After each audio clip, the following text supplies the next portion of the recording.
Mega times news బులెటిన్ల ముందుగా headlines.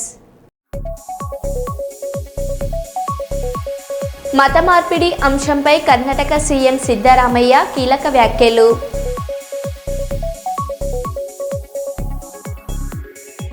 ప్రతి light పోల్పై survey చేయాలని సీఎం రేవంత్ రెడ్డి ఆదేశం.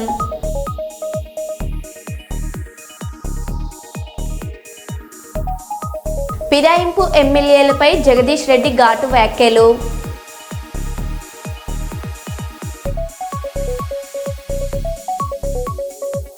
దేవరుపల మండలంలో లబ్ధిదారులకు చెక్కుల పంపిణీ చేసిన ఎమ్మెల్యే మామిడాల యశస్విన్ రెడ్డి.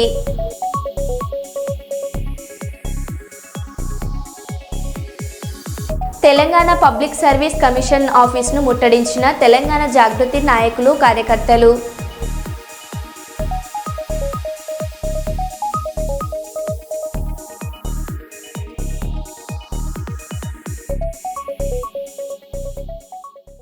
ఇక వివరాల్లోకి వెళ్తే, కర్నూలు నగర మున్సిపల్ కార్పొరేషన్ పరిధిలోని పెద్దపాడు గ్రామంలో దామోదరం సంజీవయ్య బాలల సదనం వార్షికంగా వీర్బాల్ దివాస్ కార్యక్రమాన్ని నిర్వహించింది. ఈ కార్యక్రమంలో శ్రీ శిశు సంక్షేమ శాఖ ప్రాజెక్ట్ డైరెక్టర్ పి విజయలక్ష్మి, బాలల సంరక్షణ అధికారి టి శారద పాల్గొని పిల్లలకు మహనీయుల ఆదర్శప్రాయ ధైర్యాన్ని, సాహసాన్ని చేశారు. ఈ కార్యక్రమంలో పిల్లలు మహనీయుల ఫోటోలు డ్రాయింగ్ చేశారు, ఎస్ఐ రైటింగ్ చేశారు, చెట్లు నాటారు. ఈ కార్యక్రమం ద్వారా పిల్లల్లో మహనీయుల స్ఫూర్తిని నింపడం లక్ష్యం కింద జరిపినట్లు అధికారులు తెలిపారు.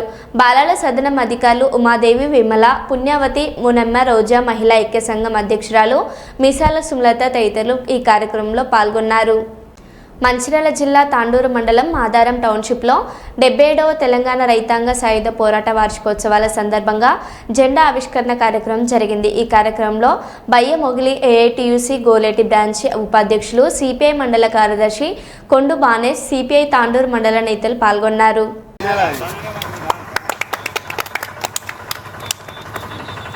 జోహార్ అమర వీరులకు, జోహార్ జోహార్, జోహార్ అమర వీరులకు, జోహార్ జోహార్, తెలంగాణ సాయుధ పోరాట అమర వీరులకు, జోహార్ జోహార్, తెలంగాణ సాయుధ పోరాట అమర వీరులకు, జోహార్ జోహార్.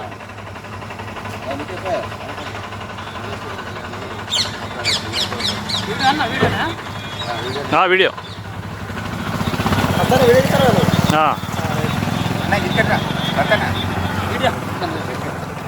పడతాను అక్కడ కానీ. మంచిర్యాల జిల్లా తాండూరు మండలం మాదారం టౌన్షిప్లో 77వ తెలంగాణ రైతాంగ సాయుధ పోరాట వార్షికోత్సవాలను జరుపుకోవడం జరుగుతుంది. నాడు కమ్యూనిస్టు పార్టీ ఆధ్వర్యంలో నైజాం ప్రభుత్వాన్ని నడ్డి విరిసి పోరాటం చేసినటువంటి చరిత్ర ఈరోజు కమ్యూనిస్టు పార్టీని. వ్యక్తి చాకరికి, బానిసత్వానికి, భూమి కోసం, ముక్తి కోసం, విముక్తి కోసం చేసినటువంటి కమ్యూనిస్ట్ పార్టీ ఆధ్వర్యంలో ఆనాడు ఎంతో మందికి విముక్తి 3,000 గ్రామాల్లో ఎర్ర జెండా ఎగరవేసి 10,000 ఎకరాల భూమిని పంచినటువంటి చరిత్ర భారత కమ్యూనిస్టు పార్టీది. ఈరోజు బీజేపీ ఇవి సిపిఐకి తెలంగాణ సాయుధ సంబంధం లేదు, ప్రజలకు నైజాం ప్రభుత్వానికి జరిగింది అన్నట్టు చిత్రీకరిస్తుంది. కాబట్టి అది తప్పు విధానం. అది కమ్యూనిస్టు పార్టీ ఆధ్వర్యంలో తెలంగాణ రైతాంగ సాయుధ పోరాటం జరిగిన వాటి వాస్తవము. అది కమ్యూనిస్టు పార్టీ ఆధ్వర్యంలో జరిగింది. సరే, ఈ భయన్న గారు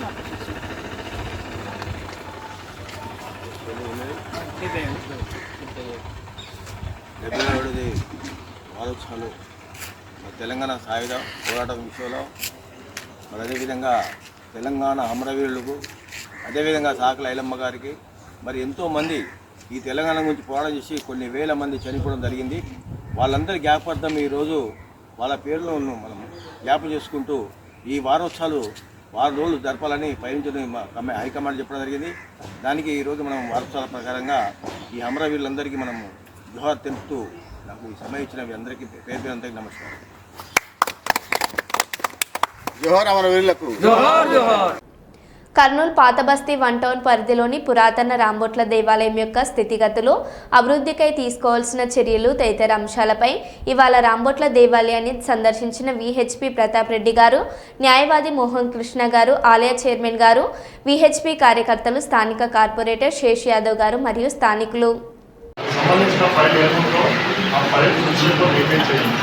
నేను ఏం చేయగలుగుతానో నేను చెప్తాను.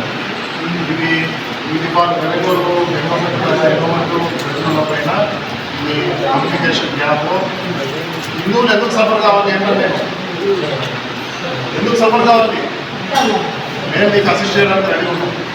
ఒక్క విషయం మాకు తెలిసేయండి, ఫుల్ షేప్లో ఇవ్వండి. మీరు ఇంక్లూడ్ అయిన పార్టీనా అన్నింటిలో పార్టీ సరే గడిలో వచ్చి పిటిషన్ ఇస్తారు, స్టే వస్తుంది, మనం ఈ స్టే దగ్గర కోసం వస్తున్నాను, క్రికెట్ చేయమని ఇవన్నీ వస్తుంది. నెక్స్ట్ పబ్లిక్ ఇంట్రెస్ట్ లిటిగేషన్ నేను ఫైల్ చేస్తాను. ఈ ఎక్సర్సైజ్ అంతా జాయింట్ ఎక్సర్సైజ్ చేయండి, ఎన్విరాన్మెంట్ రెవెన్యూలో జాయింట్ ఎక్సర్సైజ్ చేయండి. ఈ ఒక టైం ఫ్రేమ్ ఫిక్స్ చేయమని చెప్పి అడుగుతాం హైకోర్టు మీకు రెవెన్యూ డిపార్ట్మెంట్కి జాయింట్గా దీన్ని వర్కౌట్ చేసి ఎవిక్షన్స్ తీసేసి మీ పొజిషన్లో తీసుకోవడానికి ఏం డైరెక్షన్స్ ఇవ్వాలో ఇస్తుంది. అంత కాస్ట్ ల్యాండ్ మీకు మీ చేతికి వచ్చిన తర్వాత ఇంకా ఈ దాతలు, ఈ జీతాలకి ఇబ్బంది పడడం ఇవి ఉండకూడదు. టైం ఫ్రేమ్ హైకోర్టు పెట్టడం కాదు, మనం కూడా పెట్టుకుంటాం. నాకు మీరు కోఆపరేట్ చేస్తానో నేను మీకు కోఆపరేట్ చేస్తాను. అది ఎలా రిపబ్లిక్ ఇంట్రెస్ట్ ప్రజా ప్రయోజనాలు అయితే నేనేస్తాను. ఇప్పుడు ఎవరెవరు కూర్చోకపోతే ప్రతి మినిస్టర్ ఫోన్ చేసి ఇరో గారు చేయండి అని చెప్పలేదు, ఎండోమెంట్ ఆఫీసర్ ఫోన్ చేసి అది చేయండి అని చెప్పలేదు. ఫ్రాడ్ చేసామని కాకుండా ఆ ల్యాండ్ వాళ్ళు 6 మెంబర్స్. ఇప్పుడు నాకు చిన్న డౌట్ ఏంటంటే ఎండోమెంట్ డిపార్ట్మెంట్కి కోఆర్డినేషన్ స్టెప్స్ తీసుకునే అధికారం ఉంది ప్రాసిక్యూషన్ ఫంక్షన్. అసలు జ్యుడిషియల్ ఫంక్షన్కి అంటే మీకు జ్యుడిషియల్ పవర్స్ అన్నీ ఉన్నాయి. మీ తరఫున ఎందుకు ఆ చర్యలు తీసుకోవాలి?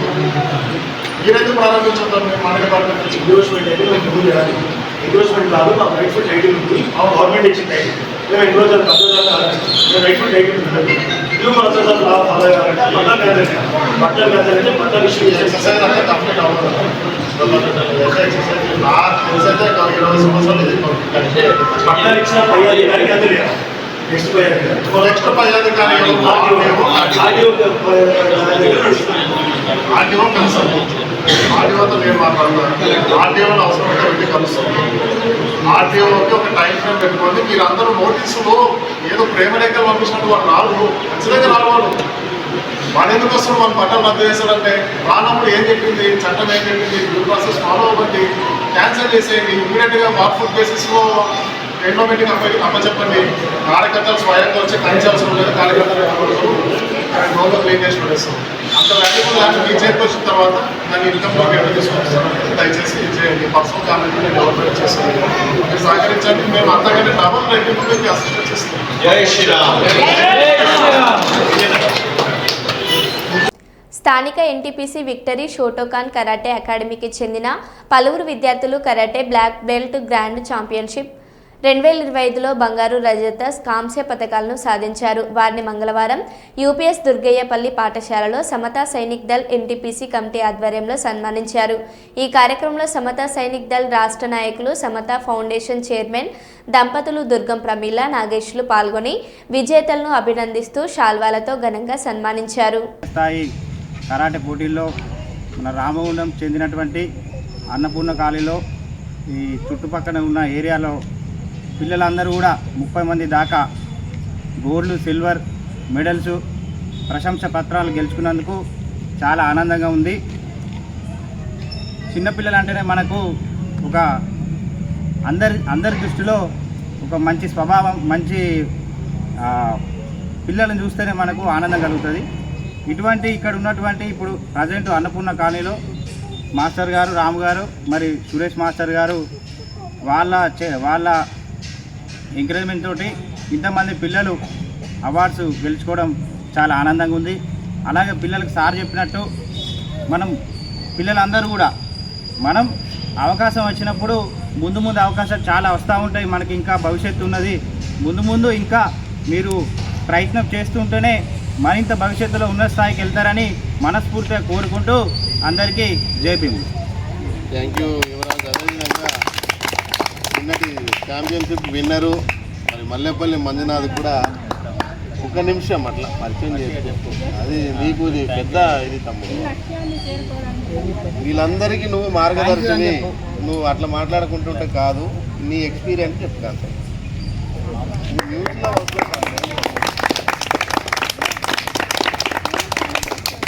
చెప్పండి గట్టి అందరూ.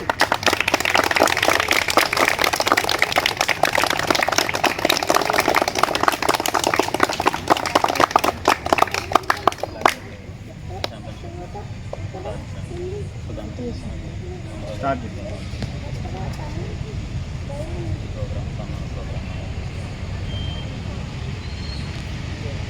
Good evening everyone. Good evening. జరిగిన జాతీయ స్థాయి కరాటే పోటీలో బ్లాక్ బెల్ట్ ఛాంపియన్షిప్ని సాధించినందుకు సమతా సైనిక్ దగ్గర నుంచి వెళ్ళి ఫెలిసిటేట్ చేయడానికి దుర్గం నాగేష్ గారు, ప్రమీల మేడం వస్తున్నందుకు చాలా థ్యాంక్స్. ఇలాగే ఎంకరేజ్ చేస్తూ ఉండాలని భావిస్తున్నా. Special thanks to master Ramu and Suresh master. Thank you so much.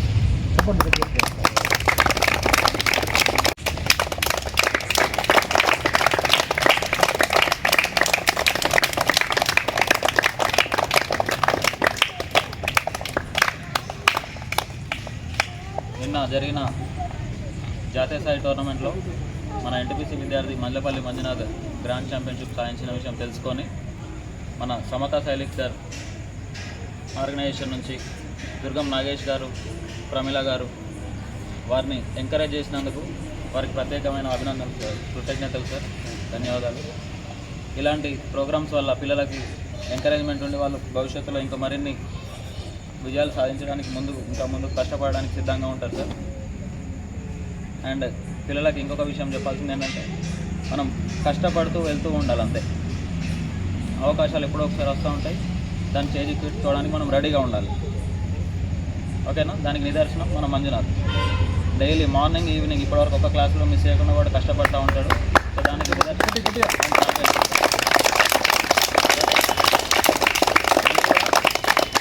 కష్టపడండి, ఫలితం ఖచ్చితంగా ఉంటుంది. ఓకేనా? Thank you sir.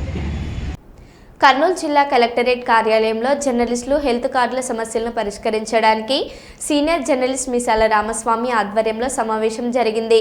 ఈ సమావేశంలో కర్నూలు ఆరోగ్యశ్రీ మేనేజర్ శ్రీధర్, మానవ హక్కుల commission association chairman Devarasetti Parameswaraiah, అలాగే జిల్లా ప్రింట్ ఎలక్ట్రానిక్ మీడియా జర్నలిస్టులు పాల్గొన్నారు.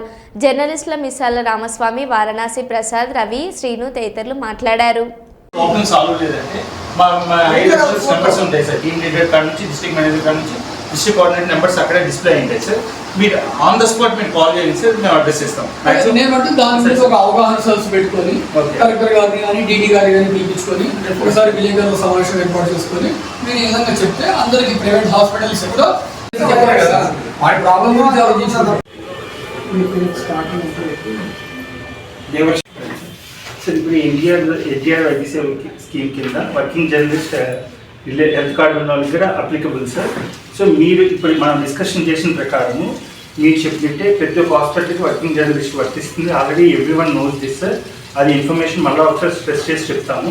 సో నేను మీ సైడ్ నుంచి చెప్పడం ఏంటంటే మీరు హాస్పిటల్కి వెళ్ళినాక మిత్రాన్ని అప్రోచ్ అవ్వండి.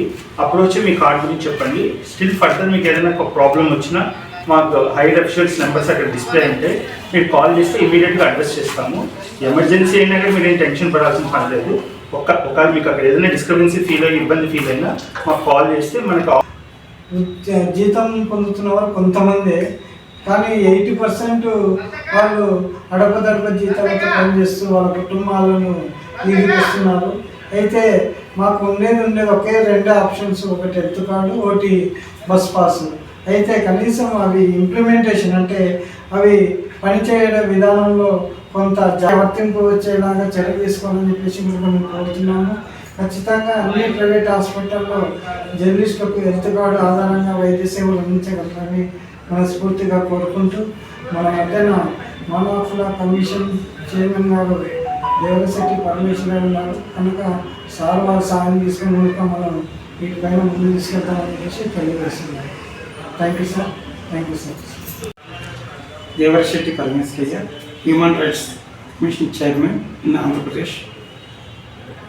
ఈరోజు జర్నలిస్టుల యొక్క సమావేశం కార్యక్రమానికి నన్ను ఆహ్వానించినటువంటి మిత్రులు రామస్వామి గారికి, మిగతా సోదరులందరికీ కృతజ్ఞతాభివందనాలు తెలియజేస్తూ, ముఖ్యంగా ఈ భూమండలంలో ఎక్కడ ఏ చిన్న వార్త జరిగింది, ఇది జరిగింది అని అంటే మొత్తం భూమండలం అంతా వ్యాప్తి చేయగలిగినటువంటి సత్తా ఒక జర్నలిస్ట్కే ఉంది. జర్నలిస్ట్ లేని రోజున ఈ భూప్రపంచం అంతా కూడా స్తంభించిపోతుందని చెప్పవచ్చు. కాబట్టి ఈ సమాజానికి, ఇటు ప్రభుత్వానికి వారధి జర్నలిస్ట్. జర్నలిస్ట్ యొక్క బాధ్యత ఎంత గొప్పది అంటే సమాజానికి నిరంతరం ఏ సేవలు చేయాలి, ఎలా చేయాలి, ఎప్పుడు ఏ విధంగా ప్రవర్తించాలి, గవర్నమెంట్ ఎలా నడుచుకోవాలి, ఎలా నడుచుకోకూడదు అనేది మార్గనిర్దేశకం చేసేటువంటి ఆలోచన జర్నలిస్టుల దగ్గర ఉంది. వీరి పాత్ర ఇంత అంత అని చెప్పకూడదు. అది కొలమానం లేనటువంటి సేవ. ఎంతోమంది జర్నలిస్టులను నేను చూశాను. కొన్ని వందల మంది జర్నలిస్టులతో పరిచయం. 5 ఏళ్ళు 10 ఏళ్ళు చేస్తే అక్రిడిటేషన్ కార్డు పొందాలి, అది ఉంటేనే మేము సేవ చేస్తామనేది కాదు. ప్రతి ఒక్కరికి మెంబర్షిప్ గుర్తింపు కార్డు పొందిన తర్వాత అతనికి హాస్పిటల్లో కానీ స్కూళ్ళల్లో కానీ తగినటువంటి తోడ్పాటు ఇచ్చి వారికి బస్సు పాసులు కల్పించి, అలాగే ఇప్పుడు ఆడవాళ్ళకల్లా స్త్రీలకు బస్సు పాసులు ఇచ్చారు. ఏ జర్నలిస్ట్కి ఇస్తే ఎంతమంది జర్నలిస్టులు రోజు ప్రయాణిస్తారు, ఏం పని పట్టలేదా వాళ్ళకి? ఒకరో ఇద్దరు వస్తున్నారు. వాళ్ళంటే మీరు అవకాశం ఇవ్వండి. అలాగే వారికి ఉండడానికి ఇల్లు లేని ఎంతమంది పేదవాళ్ళు ఉన్నారు జర్నలిస్టులు. వారికి ఎక్కడో మీరు ట్విట్ హౌస్లు అని చెప్పి ప్రకటిస్తున్నారు. ఆ ట్విట్ హౌస్లలో ఒక హౌస్ కేటాయించండి. ఒక జర్నలిస్టుకు 10 మంది జర్నలిస్టులు 10 ఇళ్ళు కేటాయించండి. ఏం మీ సొమ్మేమన్నా పోతుందా? గవర్నమెంట్ సొమ్మేమన్నా తరిగిపోతుందా అందులో? అని ప్రత్యేకించి నేను డిమాండ్ చేసి అడుగుతున్నా ప్రభుత్వాన్ని. ఎందుకంటే మానవ హక్కుల సంఘం మేము ప్రతి ఒక్కరికి ఏ విధమైన ఇబ్బంది ఉన్నా మేము స్పందించే గుణం మాకుంది. కాబట్టి నేను అవసరమైతే సీఎం గారిని కూడా కలుస్తాను. నేను సీఎం ముందర కూడా ఈ యొక్క దృష్టికి తీసుకెళ్ళడం జరుగుతుంది. లోకేష్ గారి దృష్టికి, డిప్యూటీ సీఎం పవన్ కళ్యాణ్ దృష్టికి కూడా తీసుకెళ్తాం. ఈ సమస్య పైన నేను నా సంపూర్ణమైనటువంటి సహాయ సహకారాలు జర్నలిస్టుల సంఘానికి ఉంటాయని చెప్పి ఈ యొక్క కార్యక్రమం ఇచ్చేసిన మీరందరికీ, print media and electronic media వారికి హృదయపూర్వక ధన్యవాదాలు తెలియజేస్తూ, వారికి శుభాకాంక్షలు తెలియజేస్తూ సెలవు తీసుకుంటాను. జై హింద్. గోదావరికని కేసీఆర్ కాలనీలో ఇటీవల చోరీ జరిగింది. ఈ దొంగతనానికి సంబంధించిన ఖచ్చిత సమయం తెలియలేదు. ఘటన గురించిన సమాచారం ఐఎన్టీయూసీ నాయకుడు గడ్డం కృష్ణ అందించారు. వివరాల ప్రకారం గడ్డం కృష్ణ కొడుకు అనారోగ్యం కారణంగా మెరుగైన వైద్యం కోసం ఇంటిల్లిపాడికి వెళ్లి ఇంటికి తాళం వేసి హైదరాబాద్కు వెళ్లారు. నిన్న రాత్రి హైదరాబాద్ నుండి తిరిగి వచ్చినప్పుడు ఇంటి తాళాలు పగలగొట్టబడి ఇంట్లోకి జొరబడిన గుర్తు తెలియని దొంగలు 12 తులాల బంగారం నగలను ఎత్తుకెళ్లారు. 1 టౌన్ పోలీసులు గడ్డం కృష్ణ ఫిర్యాదు మేరకు సంఘటన స్థలాన్ని సిఐ ఇంద్రసేనారెడ్డి పరిశీలించారు. కేసు గుర్తింపు కోసం వేలిముద్ర నిపుణులు సేకరణలు చేసి పరిశీలన కొనసాగిస్తున్నారు.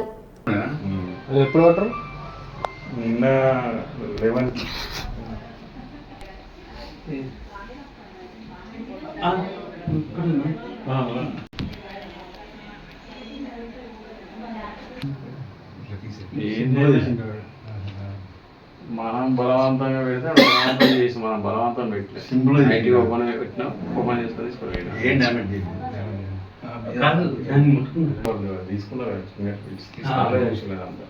అదే రాలేదు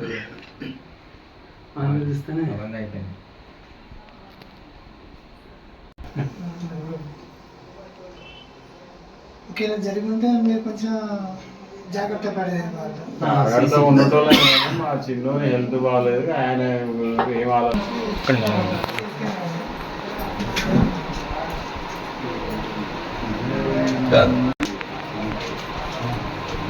బాబుకి హెల్త్ బాగాలేకపోతే మొన్న శనివారం రోజు పొద్దున హైదరాబాద్ హాస్పిటల్ తీసుకెళ్ళి ట్రీట్మెంట్ చేయించుకొని మళ్ళీ ఆయన మేము ఇంటికి వచ్చేసరికి నిన్న 11:10 అయింది. ఆ టైంలో ఇంటికి వచ్చి చూసేసరికి ఆ డోరు తాళం పగలగొట్టుంది, డోర్ ఓపెన్ చేసి ఉన్నది. అది ఏంటి అని చెప్పి మా ఆవిడ ఏడ్చుకుంటూ లోపలికి వెళ్ళి కబోర్డ్స్ అవన్నీ ఎత్తుంటే దాంట్లో దాదాపు 12 తులాల బంగారం పోయింది. ఆ తర్వాత మేము 100 నెంబర్కు ఫోన్ చేస్తే పోలీసు వాళ్ళు వెంటనే వచ్చేళ్ళు, రిపోర్ట్ తీసుకున్నారు. సిఐ గారు చెప్పారు. పొద్దున వచ్చి అందరూ ఎంక్వైరీ చేసి ఆ సీసీటీవీ కెమెరా ఫుటేజ్లు వీళ్ళు ఏళ్ళు ముద్రలు అవన్నీ తీసుకొని ఇంతకుముందు వెళ్ళిళ్ళు. ప్రాబ్లం లేదు, మేము చేస్తాంలే అని అన్నారు పోలీసు. ఇప్పటివరకు అయితే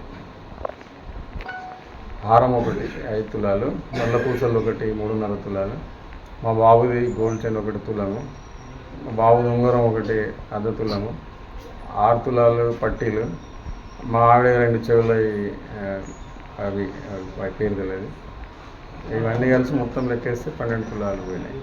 క్యాష్ ఏమి పోలేదు. క్యాష్ భారతీయ జనతా పార్టీ ఆంధ్రప్రదేశ్ అధికార ప్రతినిధి శ్రీమతి వినుషారెడ్డి అమెరికా ప్రభుత్వ ఆధ్వర్యంలో జరిగిన ప్రతిష్టాత్మకతలో పాల్గొని అమెరికా పర్యటన నుండి తిరిగి వచ్చారు. గతంలో ఐవీఎల్పీ కార్యక్రమంలో ప్రధాని నరేంద్ర మోదీ గారు, మాజీ ప్రధాని అటల్ బిహారీ వాజ్పేయి గారు, మాజీ ప్రధాని ఇందిరాగాంధీ గారు, మాజీ ప్రధాని మోర్జరీ దేశాయి గారు వంటి ప్రముఖులు కూడా పాల్గొన్న విషయం గమనార్హం. ఆమె విశాఖపట్నంలో పార్టీ జాతీయ అధ్యక్షులు నడ్డాజీని కలిసి పర్యటన నివేదికను సమర్పించారు. ఈ కార్యక్రమం రాష్ట్ర అధ్యక్షులు మాధవ్జీ, రాష్ట్ర ఆరోగ్య మంత్రి సత్యకుమార్జీ, కేంద్ర మంత్రి శ్రీనివాస్ వర్మజీ సమక్షంలో జరిగింది. The big picture I see after coming to United States is that coming from the world's largest democracy, I understand that democracies are not perfect, be it yours or be it mine.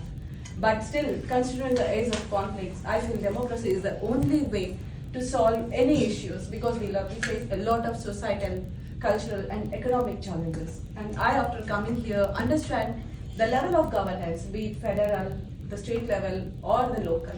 They all work for one thing, for the betterment of the people, and the people here are also have a voice and they also work for themselves. And I still believe of the 13% democratic, vibrant democracies, we are the still remaining ones. And our relations, what I want to take back, yes, being the biggest and the oldest, we need to be more collaborative and we need to have better relations to make world a better place.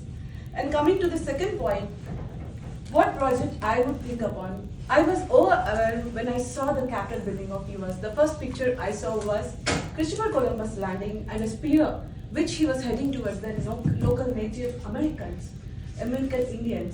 And you teach the history right to the school children, to everyone. The walk through the museums, you always remember that the person who forgets history will not have a future. This is not being followed in my country, and I would like to take back to that my country. I would like to speak with my representatives and tell that history should be taught in every aspect, right in the school books and also in the museums and even in the parliamentary system. And one more important thing what I noticed was, you have democracy in democracy. The people in 26 states can ask for a referendum or initiative which are on the laws which are created by the legislators.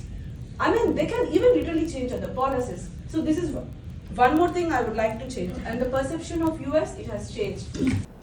కర్నూలులో high court ఏర్పాటు చేయాలని Kurnool high court సాధన సమితి నాయకులు కోరారు. కర్నూలు నగరంలోని జిల్లా court నుంచి collector కార్యాలయం వరకు బైక్ ర్యాలీ నిర్వహించారు, ధర్నా చేశారు, అధికారులకు వినతి పత్రం సమర్పించారు.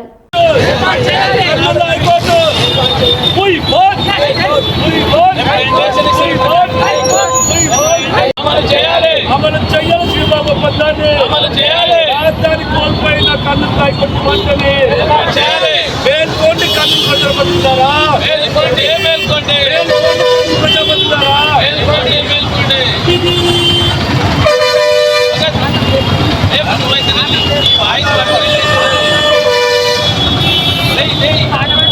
పెంచి కొల్లాపూర్లో ఎస్టాబ్లిష్ చేశారు.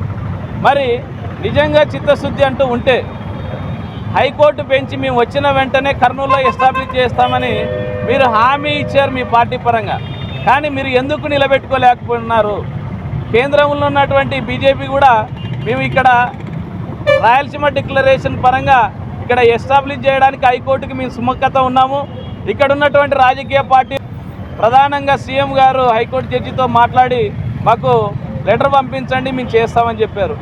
మీకు నిజంగా చిత్తశుద్ధి లేదా? రాయలసీమ పట్ల మీకు బాధ్యత లేదా? మేము దీన్నే డిమాండ్ చేస్తూ ఉన్నాం. ఈరోజు న్యాయవాదులుగా కర్నూలులో మరొకసారి ఈ యొక్క హైకోర్టు సాధన కంపల్సరీ ఈ యొక్క కర్నూలు నగరానికి తెచ్చుకోవాల్సినటువంటి ఉద్దేశం ఉంది. అవకాశాన్ని పోగొట్టుకోకూడదనేటువంటి ఉద్దేశంలో భాగంగానే మరొకసారి ఈ యొక్క హైకోర్టు సాధన కోసం పిలుపునివ్వడం జరిగింది. దానిలో భాగంగానే న్యాయవాదులుగా ఈ యొక్క నిరసన కార్యక్రమం కూడా చేపట్టాం. చంద్రబాబు నాయుడు గారికి నిజంగా చిత్తశుద్ధి ఉంటే హైకోర్టు బెంచ్ మహారాష్ట్ర కంటే ముందు ఇక్కడ చేయాల్సి ఉండింది. గతంలో 3 బెంచీలు ఉన్నాయి, కానీ మన పోయిన నెలలోనే ఫడ్నవీస్ గారు మరొక బెంచ్ని ఎస్టాబ్లిష్ చేశారు. అంటే అక్కడ ఉన్నటువంటి పాలనా సౌలభ్యం కోసం చేస్తున్నటువంటి పరిస్థితులకు ఇక్కడ ఎందుకు మీరు చేయట్లేదు? మీ వ్యాపార దృక్పథమే మీ యొక్క అజెండా అయితే పాలనా విషయంలో రాయలసీమ ప్రజలు కూడా తమ సొంత అజెండాని ఆలోచించే పరిస్థితి ముందుకుందని తెలియజేస్తూ ఇలాంటి విపత్కర పరిస్థితులు ఎదుర్కొనకుండా తక్షణమే రాజధాని కోల్పోయినటువంటి కర్నూలులో హైకోర్టు ఎస్టాబ్లిష్ కోసం ఈ యొక్క రాష్ట్ర ప్రభుత్వం చర్యలు తీసుకోవాలి.